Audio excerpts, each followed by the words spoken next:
Ceux qui sont là, ils ne sont pas en train de comprendre cela et ils nous laissent tourner à rond. Nous sommes à mesure dans notre pays, par exemple, je prends seulement la province du Nord Kivu, est à mesure de nourrir toute la RDC. Je dis bien toute la RDC avec des produits diversifiés. Et le reste des produits venant de notre province, les exposer à l'exportation, vendre à l'extérieur. Et quand nous vendons à l'extérieur, vous savez combien notre monnaie sera embellie? Notre monnaie prendra de la valeur. Parce que notre monnaie sera maintenant demandée. Parce qu'au jour d'aujourd'hui, Mme Dorcas Kapinga, la monnaie congolaise n'est demandée que par des Congolais à l'interne. Et des Congolais, quand ils ont la monnaie congolaise, ils cessent d'abandonner la monnaie congolaise et garder les dollars. Moi, dans ma poche, 10 dollars peut faire 2 jours, 3 jours. Mais difficilement, 20 000 francs, faire une journée ou bien plus de dans ma poche.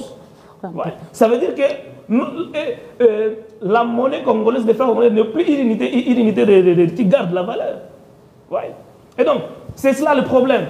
Mais moi, je pense que ceux qui doivent produire quantité belée à pétrole, et pas en habitude, c'est comme dans télé. Télé, on a un pétrole, na pétrole. On a ça l'habitude. Je sais que tu connais l'histoire.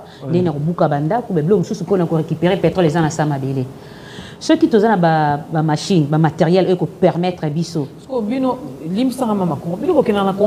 Soki. Parce qu'on n'est pas concret.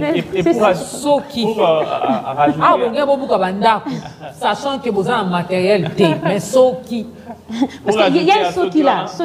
Pour ajouter à Soki, en fait, ce qui me fait mal, c'est de voir, vous avez parlé tout à l'heure du ministre de l'économie passé qui était le professeur Vital Kamerhe, qui est aujourd'hui président de l'Assemblée nationale. Mais il faut savoir que c'est un élève du PO, du professeur ordinaire, aujourd'hui ministre de l'économie, Daniel Mukoko Samba. C'est que Daniel Mukoko Samba a donné cours à Vital Kamerhe. Et c'est un expert, c'est l'un des plus grands experts de l'économie nationale. Et la voir aujourd'hui, c'était vraiment se dire, ouf, on respire, on a des solutions. Mais la voir et qu'on voit ce qui se passe en ce moment, ça me fait penser vraiment à... Non, je répète ce que vous avez dit pour soutenir ce que M. Christian a dit, le populisme. Donc on a placé Mukoko à l'économie parce qu'il est justement docteur en économie, professeur en économie. À cause de son nom. Non, mais on sent beaucoup de volonté. Non, il n'y a pas de volonté. Il n'y a pas de volonté. Les systèmes dans lesquels il se retrouve. Je vous dis, monsieur, vous êtes journaliste, vous devez le savoir. Vous êtes journaliste, vous devez le savoir. Mukoko Samba a été chassé de l'ONATRA par incompétence, par mégestion, par le gouvernement de Tshisekedi. Vous le savez. Et c'est Vital Kamerhe qui avait lu le communiqué de sa révocation. Mais la même personne qu'on a chassée par incompétence comprend, on donne l'économie nationale. Nous sommes dans quel pays? Beaucoup de gens sont dans le gouvernement Matata Ponyo, il avait quand même. Mais il a eu des conflits avec Matata Ponyo. Vous savez qu'à un moment donné, Mukoko Samba ne participait pas au Trioka. Au Triaka, comment on appelait ça? Triumvirat. Non, Troïka. Troïka stratégique. Il était dedans. Mais par conflit avec son premier ministre, il a été mis à l'écart. Vous êtes journaliste, vous devez savoir ça. C'est que moi je vois il faut placer des hommes qu'il faut à des endroits. Ce n'est pas parce qu'on a une thèse en droit qu'on est vraiment sur le plan pratique professionnel. Donc, en parlant de ça, pour vous aujourd'hui, qui serait le meilleur ministre d'économie au Congo? Le meilleur ministre de l'économie au Congo, c'est celui-là qui mettra d'abord en avance, en exergue, nos capacités internes. Ils sont là parmi les Congolais, ils sont nombreux. Mais malheureusement, il n'y a pas un nom. Nous ne sommes pas ici. Nous ne sommes pas ici. Nous ne sommes pas ici pour faire l'apologie de nos gens. Moi, je pense que les bateaux na connaissance même belé que les camions ont chance n'a pas occasion, on n'a même pas y a gérer. C'est ça le problème. Maman Dorcas, Bazali. Comment ils ont abatamaillé les mamans Dorcas? Le problème, c'est que quand on n'est pas au pouvoir, on a des sur le pouvoir et combien éparpillé. Moi, je crois que le problème, ce n'est pas les gens. Les gens, il y en a. Le problème, c'est le système. Vous avez parlé du système. N'importe qui qu'on mettrait dans cette position-là, dans ce système, dans ce paradigme de raisonnement et de gestion, échouera. On a qu'ils ont personne. Enfin, les gens sont là, c'est le système qui doit être changé. Madame Dorcas, dans le gouvernement. Mais qui va changer je vais vous donner. Pardon, Marius, je donne un exemple. En 1959, Fidel Castro et Che Guevara prennent le pouvoir à Cuba. Ils ont un problème. l'économie des marchés qui était installée par le général Batista et le gouvernement qui a dirigé Cuba avec les États-Unis est une économie orientée vers l'exportation, est une économie orientée vers la dépendance aux grandes puissances, comme notre économie. Maintenant, qu'est-ce qu'ils ont fait? Pour faire une transition entre l'économie des marchés et le communisme rapidement à Cuba, ils ont mis sur pied un système très ingénieux. Ils ont créé 2 monnaies. La monnaie locale, c'est toujours le peseta, le sucre. Ils ont créé une autre monnaie qu'ils appellent le cuc. Cette monnaie ne fait qu'acheter à l'extérieur du pays les produits qui doivent être importés. Et l'autre monnaie, c'est pour utiliser dans le pays, afin de réinvestir ce que le pays produit en lui-même. Vous voyez donc, il y a des systèmes qui peuvent être mis sur pied. Des systèmes que nos ministres, aussi glorieux sont-ils, hein, professeurs et tout ce que vous voulez, n'arrivent pas à mettre sur pied. Parce qu'en fait, nous sommes une économie colonisée. Nous dépendons depuis 1969 du raffinement du pétrole de la Saucire, qui va se faire en Italie. Et quand ce pétrole revient de l'Italie, il y aura la valeur ajoutée. Donc la taxe sur la TVA sera obligatoire. Et donc, le prix sera élevé.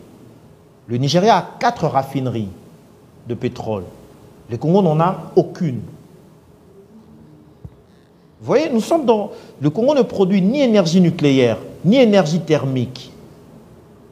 L'électricité, déjà, on hésite. On n'arrive pas à bien implémenter sur tout le territoire national. Et c'est le pétrole qu'on n'arrivera pas à gérer. L'OPEP est très compétitif. Très, très compétitif. Il y a l'Arabie Saoudite, il y a l'Algérie, il y a la Libye, il y a tout ce que vous voulez. Et nous, aujourd'hui, il y a le Congo-Brazza qui est de loin devant nous. Il y a le Gabon, il y a l'Angola. Angola qui est... Oui, qui galope. Nous, qu'est-ce que nous avons? Nous avons des gens qui s'éternisent au pouvoir en sachant que le système n'enrichira que leur poche. Ils savent que ce système voue ce pays à la destruction, à la balkanisation, à tout ce que vous voulez. Ça arrivera. Ce sont des choses qui, si nous allons tout droit comme nous allons comme ça, dans 50 ans, ça arrivera. La recolonisation du Congo, la balkanisation, l'anarchie sur certaines portions de son territoire, ça arrivera. Indubitablement, c'est historique. Maintenant, ce qu'il faut faire aujourd'hui, c'est de changer de système. C'est ce que nous appelons la révolution en Banza. C'est là où se trouve mon problème, c'est là où se trouve mon souci. Quand on parle du système, ce système a été implanté ou planté par des hommes, par des Congolais que nous sommes. Alors il faudra également, bon, c'est vrai, il y a une même mise, c'est vrai, mais nous avons également des vrais Congolais, des vrais patriotes qui comprennent les choses. Mais pourquoi ils ne prennent pas les devants? Pourquoi ils ne prennent pas la décision de changer ce système? Parce qu'en vous entendre parler, dans 50 ans, peut-être qu'on ne sera plus là, mais il y aura nos enfants qui seront là, qui, eux, vont subir et vont continuer encore de subir. Mais c'est depuis longtemps que nous savons que le système est biaisé et que le système est mal. Mais pourquoi acceptons-nous de continuer de vivre? Ça revient peut-être que Marie pas répondre. Mais Maman dit un truc important. Alors, dit que ça va donner la chance. Mais c'est vous le peuple qui votez, non? Mais c'est ça. Il y a un problème. Vous savez, la manière dont les colons nous ont laissé les pays, nous n'avons rien fait pour changer les choses. Les colons, le système économique qu'ils nous ont laissé, c'était un système économique extraverti. Tout ce qu'ils ont mis en place, regardez les chemins de fer.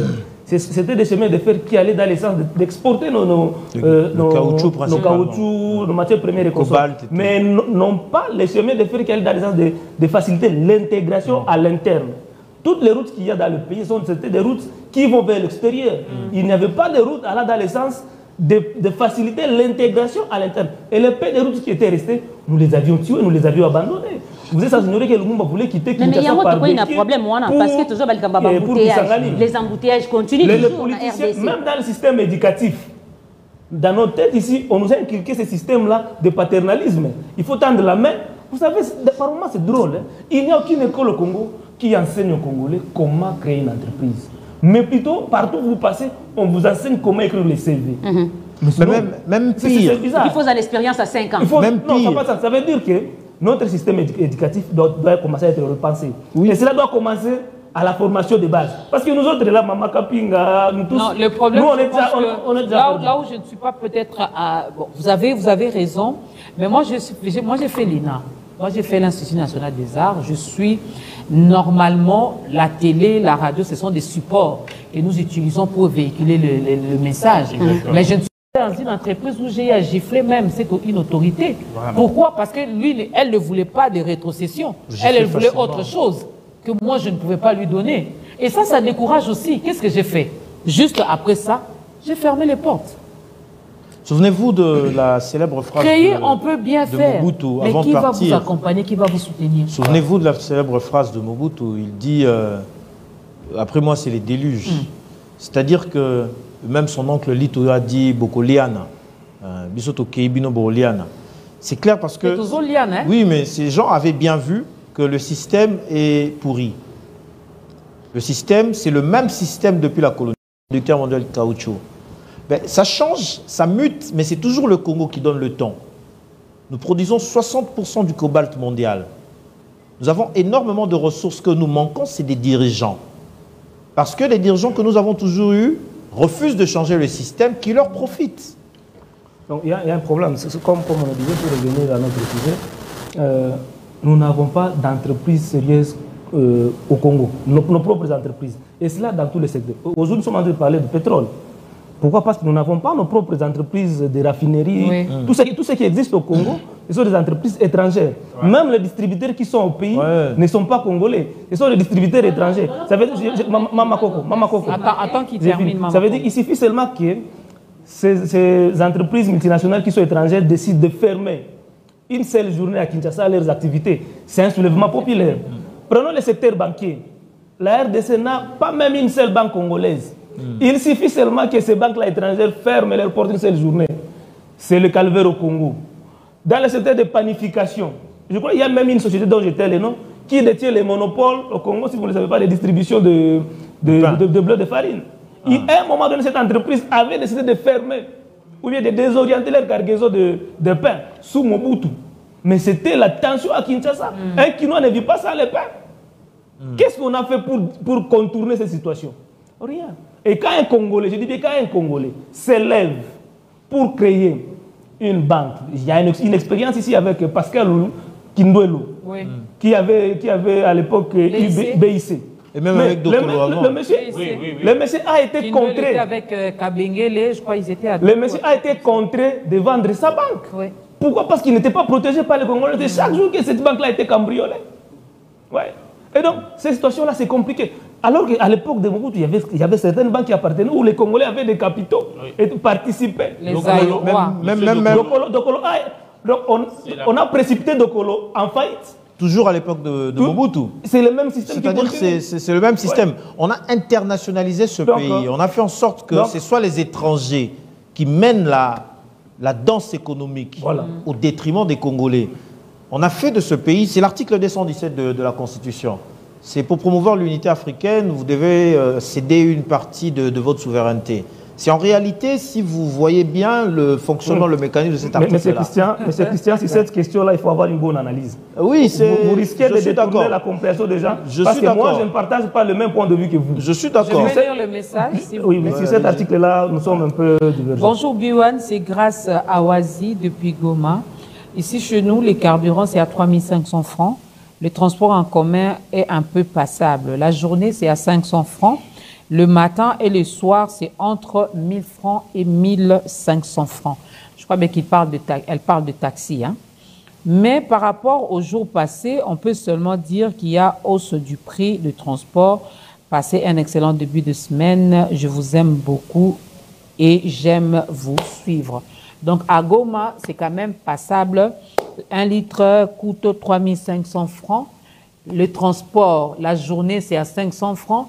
Mais très tôt le matin et le soir, c'est entre 1000 et 1500 francs. On comprend quand il dit très tôt le matin, donc les gens se précipitent pour aller au travail. C'est normal. Le soir, on se précipite pour rentrer chez soi. C'est aussi normal. Mais la journée, c'est 500 francs. Surtout que les soirs, à partir de 20h, si je ne me trompe pas, il n'y a plus de circulation de motos. Voilà. Donc pour le calme de la ville, on avait préféré mettre fin. En tant que Congolaise, elle doit faire preuve d'exigence.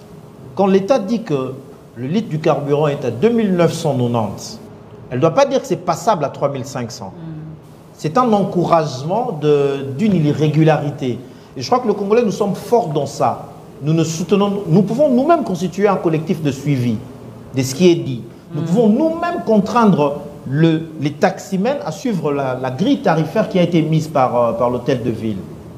Ça n'a jamais été le cas pour les Nous Congolais. manquons cette volonté politique. Déjà, quand vous arrivez le matin, le chauffeur vous dit c'est à 4 000 francs.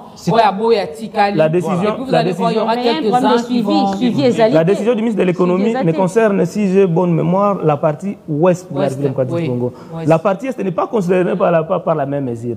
Parlant de Goma, madame, pour rejoindre l'auditrice, Goma et Bukavu, je me rappelle qu'à Bukavu, il y avait un concitoyen, un Congolais, qui avait créé sa propre entreprise de transport. Il est venu avec des bus, des voitures et comme ça, il l'a mis dans la ville. Les tronçons qu'on payait habituellement à 500 francs, lui, en tant qu'entreprise dominante ou bien leader, il a ramené ça à 300 francs. Et tous les transporteurs privés ont suivi le prix de ces citoyens-là. Okay. Ça veut dire que l'État congolais doit encourager, parce que le chef de l'État nous a donné une promesse de créer des millionnaires. C'est pas cette voie-là. Encourager les Congolais qui ont ce genre de projet, qui viennent au pays avec... Parce qu'il y a des Congolais qui sont à l'étranger, qui sont même découragés, prêts à venir à Kinshasa avec des bus de transport. Si on peut leur donner des exonérations en termes de douane, parce que la douane au Congo coûte trop cher, que le bus vienne, qui crée des entreprises au Congo de transport, et vous allez voir le petit transporteur là de DCC, ils vont suivre le prix qui sera fixé. Que le gouvernement, l'hôtel de ville de Kinshasa, qu'ils mettent en exécution le projet des trains urbains, ça facilite la vie. Hein? Si on a des métros à Kinshasa, dans les métros, il n'y a pas des embouteillages. Moi, je pense que